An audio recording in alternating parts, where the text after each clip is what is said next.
Baik, Mim. Oh, nanti sebentar ini mau mengajar di kelas berapa ya? Sebentar itu, Mim, saya ngajarnya di kelas 10-7. Oh, di 10-7. Materi yang mau diajarkan materi apa? Tentang apa? Materi hari ini materi ajarnya itu berkaitan dengan jalur rempah yang ada di Nusantara, tapi pada masa praaksara, Mim. Oh gitu. Kalau tujuan pembelajaran yang mau dicapai ini apa ya?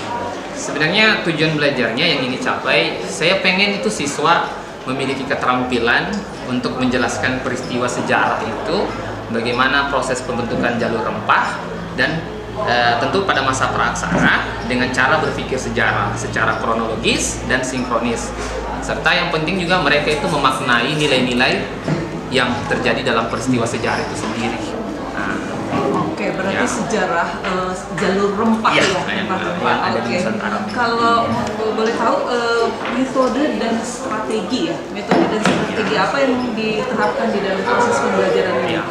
Jadi kalau untuk strategi, saya ke modelnya dulu, Mem. Model yang saya pakai itu model pembelajaran berbasis masalah, ya, atau yang lebih kita kenal itu problem based learning. Ya, saya mengajukan pertanyaan pemantik kepada siswa. Misalnya saya ajukan pertanyaan begini, Mem. Kenapa di Nusantara itu menjadi pusat perdagangan rempah-rempah pada masa lalu? Jadi anak itu berpikir, mencari jawabannya. Kemudian dari masalah itu saya membagi mereka menjadi kelompok-kelompok kecil, Mem. Ya. Baru nanti di bagian komunikasinya mereka itu mempresentasikan hasil diskusi mereka di depan kelas. Nah, kemudian penggunaan medianya itu secara bervariatif, Mem. Boleh mereka buat dalam video dokumenter, boleh dalam bentuk simulasi, ataupun boleh dalam kegiatan pembelajaran yang interaktif lain. Oke, itu untuk siswa ya, nanti medianya. Kalau seluruh sendiri nanti media pembelajaran yang akan digunakan apa itu? Kalau medianya itu yang paling sederhana saya pakai mungkin slide PowerPoint, ya kan? Juga ada media interaktif, misalnya saya pakai Class Point, ya, dengan untuk bagian tes formatifnya saya pakai quizzes, Mem. Wah, sudah berbasis IT juga ya? Alhamdulillah. Okay. Kemungkinan kendala apa yang akan terjadi di dalam proses tersebut? Kendalanya mungkin jaringan internetnya, Mem. Kadang anak-anak kalau secara ramai-ramai akses untuk websitenya itu kadang sulit untuk masuk semua, Mem. Kira-kira kalau misalnya kendala internet ya, jadi strategi apa yang untuk mengatasi kendala internet tersebut? Strateginya mungkin satu akun itu mungkin bisa saya suruh mereka untuk pakai untuk 3 atau 4 orang. Jadi tidak perlu mereka masuk semua. Jadi mereka masuk di quizzes itu cukup pakai satu akun satu orang, tapi dipakai untuk beramai-ramai. Karena sifatnya kelompok. Iya, itu. Okay. Kalau setelah ini rencana tindak lanjut terkait proses pembelajarannya apa rencananya? Rencana tindak lanjutnya itu mungkin, Mem, saya terutama melakukan refleksi, ya, Mem, dalam kegiatan pembelajaran itu. Nah, dari hasil refleksi itu mungkin saya bisa mengevaluasi dan melakukan perbaikan untuk kegiatan proses belajar berikutnya, Mem. Oke, ya, oke, sukses ya Pak. Ya. Kita akan ke kelas ya. Siap, Mem. Mari, Mem. Ya. Oke, ya. Mari ya. Ya.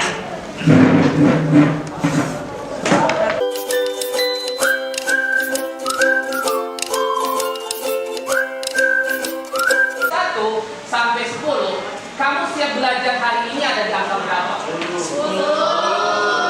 Yang angka 10 coba angkat tangan. Oh, nice. Oke, turun. Yang angka 8? Tidak ada? Berapa? 9. Angka 7? 8? 9. Oke, nice.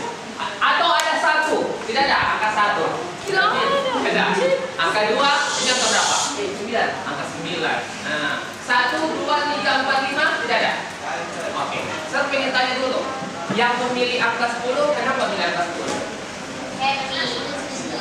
Karena sudah sangat siap. Bersedia untuk belajar. Yang nomor 9, kenapa milih 9? Oh, sehat-sehat. Oh, kurang sehat maksudnya. Oh, kemampuan. Yang selain 9, 8 ada tidak? Ada. Siapa yang 8 tadi?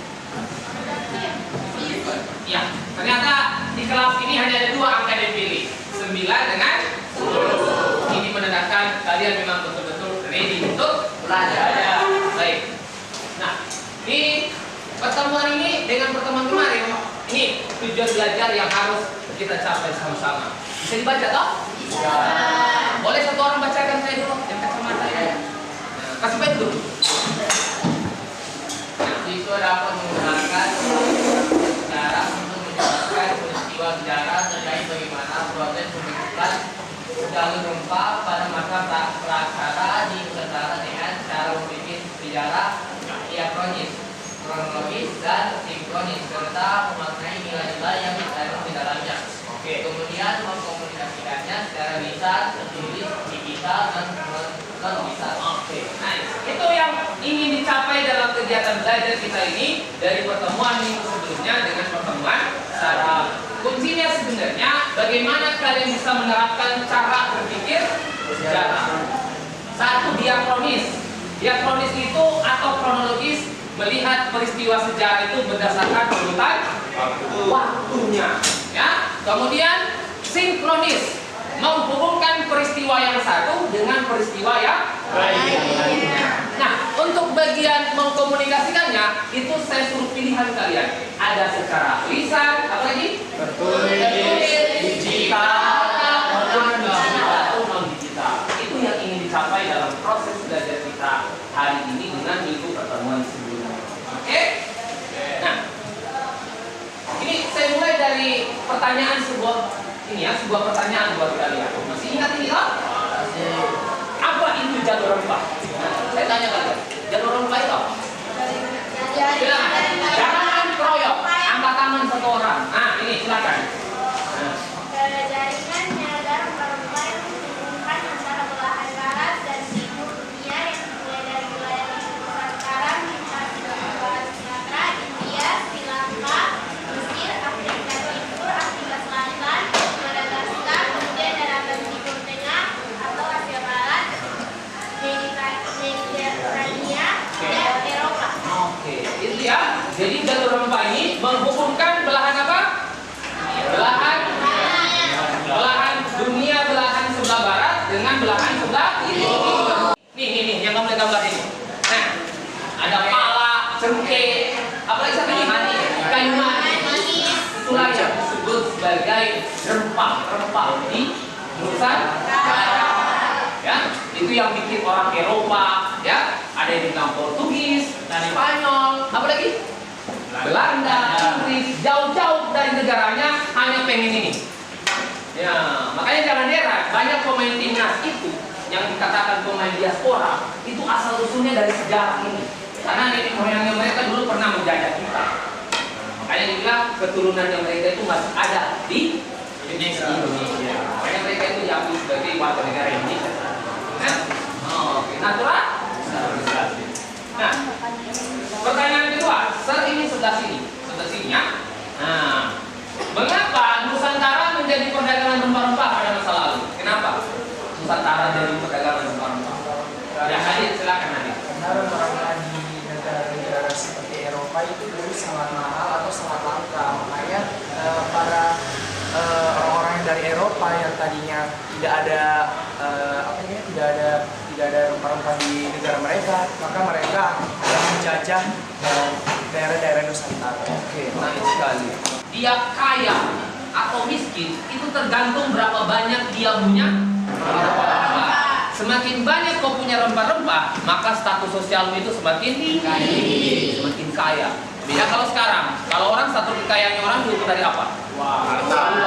Harta, apa lagi? Emas, apa lagi? Mobil dan sebagainya, barang-barang mewah ya kan? Tapi dulu kekayaan orang Eropa diukur dengan ini. Kira-kira kalian sebagai orang Indonesia, apa yang kita harus syukuri? Bangga, apa lagi? Karena di Indonesia rempah-rempah sangat gampang didapatkan. Contohnya sekalian bawa, mana? Ini. Apa namanya ini? Sertanya kalian, berapa jaraknya ini? Kau paksa bagaimana menanamkan biar kau budidaya, kau tanam di pot, kan tidak itu. Karena iklimnya itu tidak sama, tidak mendukung. Jauh-jauh mereka itu hanya pengen ini. Apa namanya ini? Aku bilang ini jempolan nanti dari dia. Jempolan ini salah ya.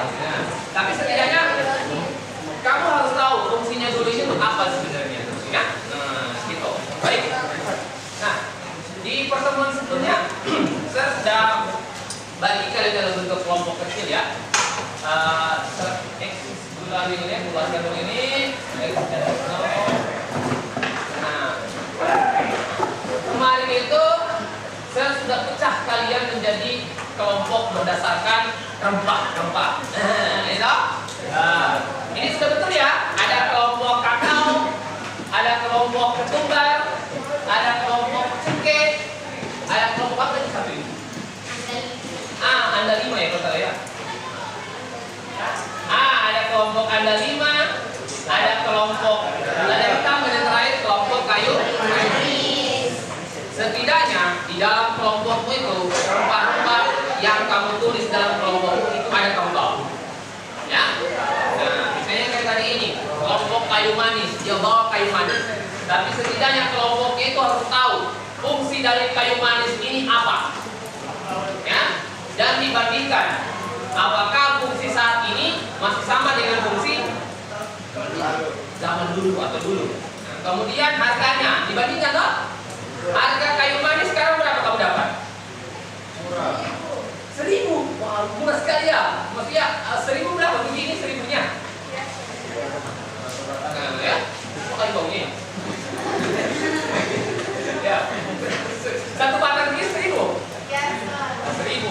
Oke. Nah. Kemudian kalau dulu berapa harganya? Mahal ya. Mahal ya. Kita tidak tahu harganya dulu berapa itu harganya. Mahal banget. Nah, kemudian harus juga kalian tahu ini fungsinya buat apa? Memaniskan makanan. Oke, ini kan biasa orang kalau bikin kue pakai ini loh.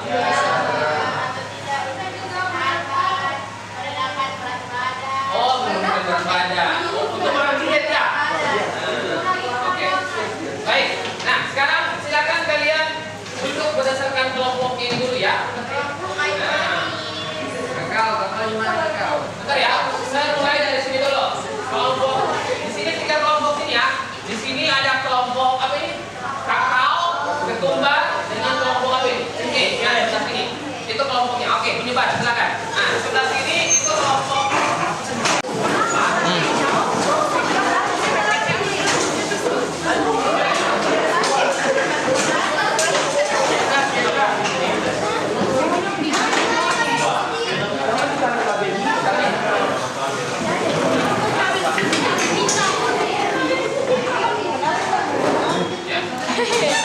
Ya kok bari. Nah, jadi kelompok yang mana yang kena itu yang nanti yang akan maju ke depan.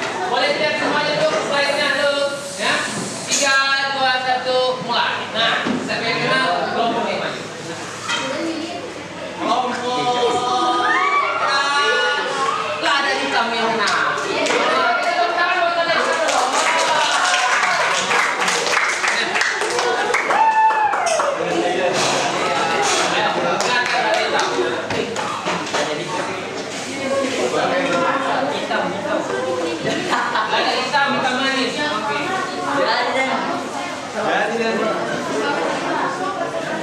Bentar ya. Nah, ini sudah. Yang ini toh?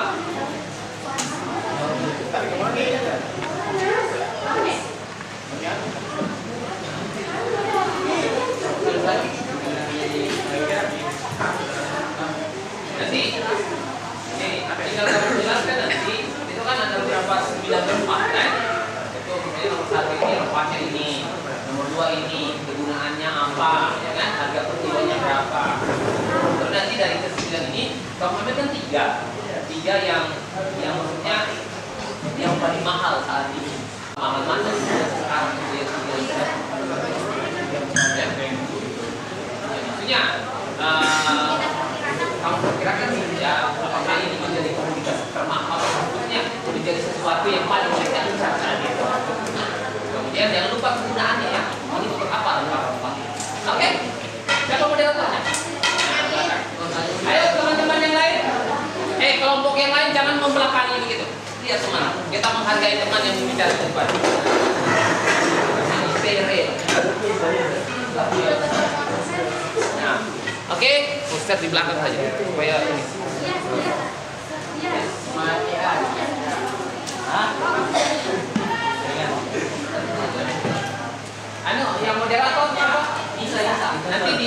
ada mouse-nya, Sir. Tinggal geser-geser saja. Bagian atas dan bagian bawahnya. Nah, itu.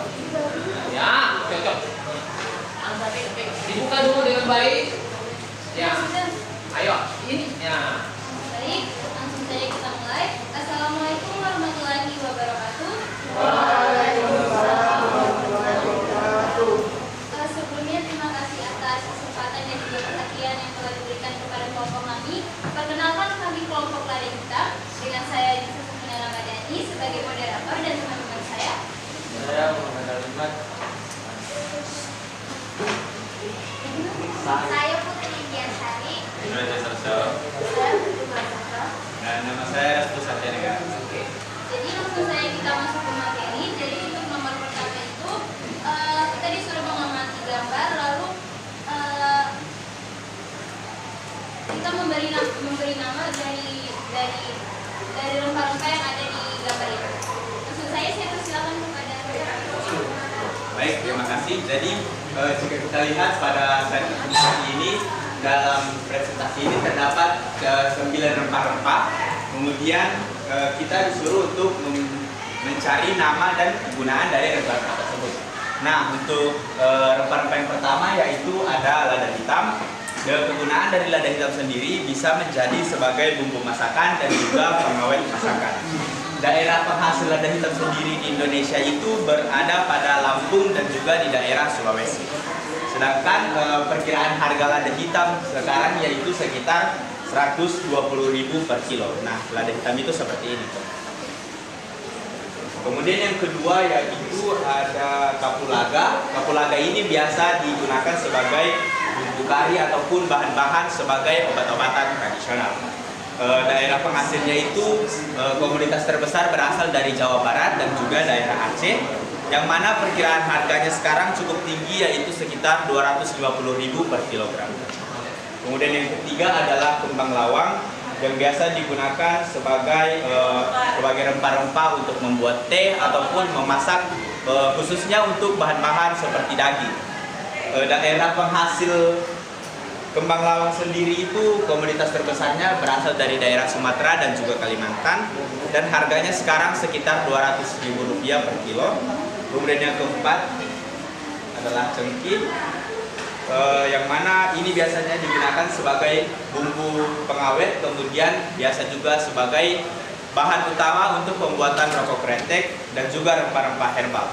Nah, untuk rempah-rempah cengkeh ini biasanya ditemukan mayoritas di daerah Sulawesi dan juga Maluku Utara. Harga dari cengkeh sendiri sekitar 120.000 per kilo. Baik, saya lanjut yang nomor 5 itu yaitu merica Jamaica. Kegunaan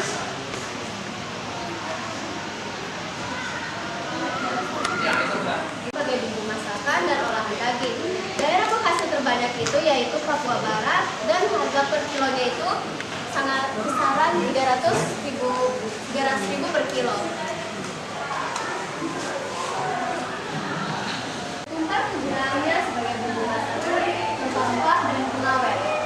Daerah penghasil terbanyak di Indonesia yaitu di Jawa Barat dan Jawa Timur, dan harga per kilonya itu kisaran 50.000 per kilo.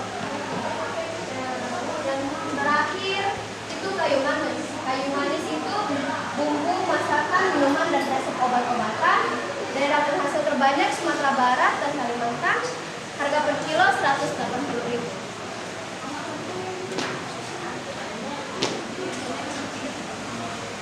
Oke, jadi jawabannya nomor 3 itu rempah dengan nilai jual tertinggi saat ini satu kapulaga, digunakan untuk bumbu masakan dan pengobatan dengan nilai jual tinggi karena permintaan global. Kedua, kembang lawang, industri rokok. Perbandingan masa lalu dan masa kini. Kapulaga, pada masa lalu rempah ini bernilai untuk pengobatan tradisional, sedangkan sekarang lebih banyak digunakan untuk bumbu masakan modern.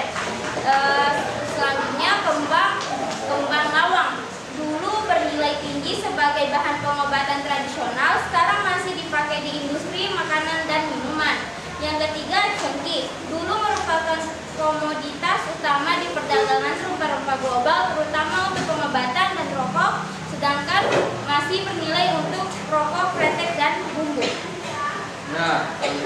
perbandingan masa lalu dan masa kini. Kapulaga, pada masa lalu rempah ini bernilai untuk pengobatan tradisional, sedangkan sekarang lebih banyak digunakan untuk bumbu-bumbu masakan modern. Nah, dan yang kedua, kembang lawang. Dulu bernilai tinggi sebagai bahan pengobatan tradisional. Pada saat sekarang, di mana ada hasil riset kami, yaitu yang terkenal sekarang yaitu adalah kapulaga, kembang lawang, dan juga cengkeh. Mungkin terjadi pergeseran nilai guna karena sekarang kita sudah bisa memproduksi dengan lebih banyak lagi, karena seperti kita tahu bahwa sekarang sudah dengan masa yang lebih modern dari sana. Kemudian saya kembali ke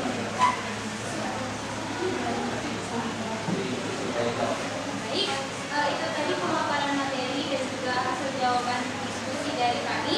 Selanjutnya kita beralih. Berada, setahu saya biasanya itu kalau ibuku masak, biasanya dia pakai lada di sambelnya supaya karena lada ini rasanya identik kayak agak-agak pedas begitu, tapi tidak sepedas dengan cabai, makanya dia ditambahkan dalam masakan seperti rendang dan lain sebagainya. Ini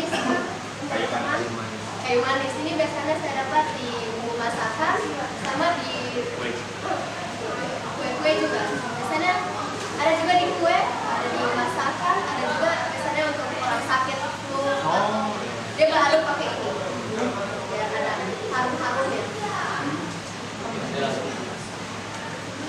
Nah, kalau ini sir, ini ketumbar biasanya digunakan untuk bahan bumbu masakan biar menambah cita rasa dan mengharumkan makanan. Makanan apa misalnya? Kayak sup, dan kayak begitu. Ayam serundeng. Serundeng. Itu kalau yang kayak modern yang di supermarket itu yang ada sasetnya itu yang mana biasanya? Ada biasa di saset itu kan? Biasanya itu ada lada hitam sama Campur sir. Campur. ketumbar. Kayak bumbu instan ya. Oke, dikembalikan saja ke forum Baik, ini. ada teman-teman yang ingin menanggapi? Baik, pada dia. Ya, silakan. Saya dari kelompok Andaliman, saya ingin bertanya sekaligus menanggapi. Jadi seperti tadi ada yang mengatakan bahwa kayu manis digunakan untuk pengawetan makanan. Namun bisa dilihat sekarang pengawetan makanan itu sudah mulai dimodernisasi, di mana sudah memakai freezer atau sudah memakai garam dan lain-lainnya. Nah, kalau boleh tahu bagaimana tanggapan kalian jika kalian mau meyakini kami bahwa penggunaan kayu manis itu akan memaksimalkan makanan itu sendiri daripada yang sudah dimodernisasi. Terima kasih. Thank you. Perkenalkan, nama saya Nurul Hairunisa dari kelompok kakao. Nah, saya mau bertanya, apa manfaat kesehatan dari konsumsi rempah-rempah seperti ketumbar, kapulaga, dan jinten? Oke, terima kasih. Saya atas kesempatan dari moderator. Perkenalkan, nama saya Akra Danadja Kasatria dari kelompok GG. Pertanyaan saya cukup simpel, yaitu mengapa rempah-rempah yang termahal pada saat ini sangat dicari dan apa alasan yang kuat untuk menjadikan rempah-rempah tersebut sampai dicari? Saya menurut saya. Oke. Nah, jika untuk meyakinkan untuk menggunakan kayu manis lebih daripada pengawetan modern, ini bisa tergantung dari diri kita sendiri. Kita ingin menggunakan mana yang lebih praktis ataupun mana yang lebih alami. Kebanyakan memang pada saat sekarang ini telah ada pengawetan-pengawetan yang modern. Namun itu memang praktis. Tapi di sisi lain dengan menggunakan kayu manis, ini adalah cara yang lebih tradisional kemudian lebih alami. Jadi kita tidak perlu lagi khawatir tentang ini ada bahan zat-zat pengawetnya, ini bisa saja pengawetnya menggunakan lilin dan sebagainya. Dan juga sedikit tambahan, jika menggunakan kayu manis, dia sudah menjadi sebuah pengawet, sekaligus dia bisa menambah cita rasa dan juga menjadi pengharum makanan itu sendiri. Yang mana jika menggunakan hanya pengawet modern saja, itu dia bisa hanya memiliki satu fungsi sebagai pengawet. Sedangkan dengan kayu manis ini, dia bisa menjadi pengawet, kemudian pengharum makanan, kemudian dia lebih alami, dan juga akan lebih terjangkau lah ketimbang menggunakan pengawet-pengawet yang pastilah harganya lebih mahal, kemudian punya zat-zat kimia yang belum tentu baik bagi tubuh. Nice. Kita tepuk tangan dulu untuk kelompok kita.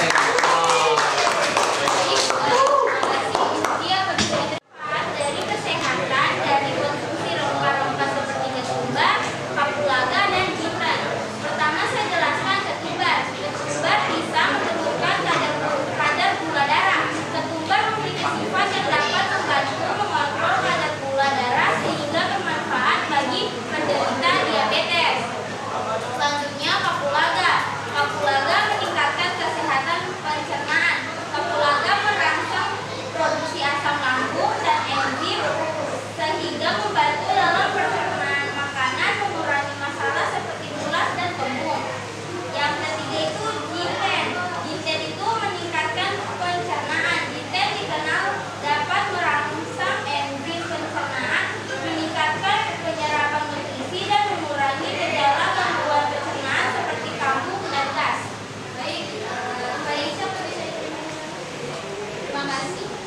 saja kita. Baik, itu tadi sesi pemaparan materi dan juga tanggapan dan diskusi dari kelompok kami. Dengan ini kami akhiri dengan ucapan wassalamualaikum warahmatullahi wabarakatuh.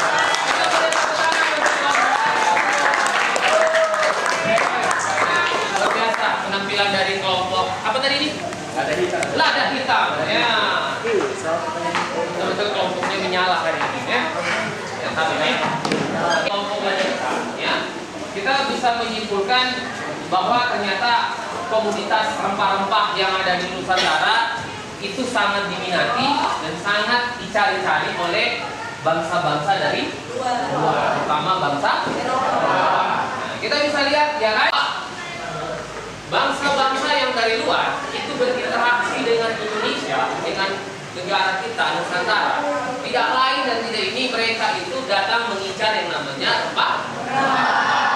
Dengan seiring mereka mencari rempah-rempah, mereka juga dengan sendirinya akan membawa budayanya, dengan sendirinya akan membawa agamanya, ya kan? Dengan sendirinya mereka akan membawa pemerintahannya. Kita lihat agama Kristen yang ada di Indonesia itu pertama kali diperkenalkan oleh bangsa Eropa. Kita lihat sekolah-sekolah kita saat ini yang berdiri, yang urusan pendidikannya kita, itu pertama kali diperkenalkan oleh orang Eropa. Gaya berpakaian kita, gaya busana kita, bahasa kita itu juga banyak dipengaruhi oleh orang Eropa. Jadi setiap apa yang masuk di Indonesia itu memberikan pengaruh dan memberikan warna kebudayaan tersendiri bagi di negara kita. Tepuk tangan buat kita semua. Untuk mengukur pemahaman kalian, saya akan berikan kuis kalian terkait tadi apa yang ditampilkan. Ini sebagian-bagian akhirnya ya. Saya kepengen kalian itu masuk ininya sekalian ini ya. Nah ini dia kegiatan belajar kita hari ini. Nanti di pertemuan berikutnya kita akan bahas mengenai awal masuknya pengaruh Hindu-Buddha ke Nusantara. Kita akan belajar tentang Hindu-Buddha ya. Jadi harapannya semoga kita hari ini di pertemuan berikutnya tetap dalam keadaan sehat-sehat semuanya. Dari saya untuk kelas sejarah pagi hari ini, saya akhiri billahi taufiq wal hidayah. Assalamualaikum warahmatullahi wabarakatuh.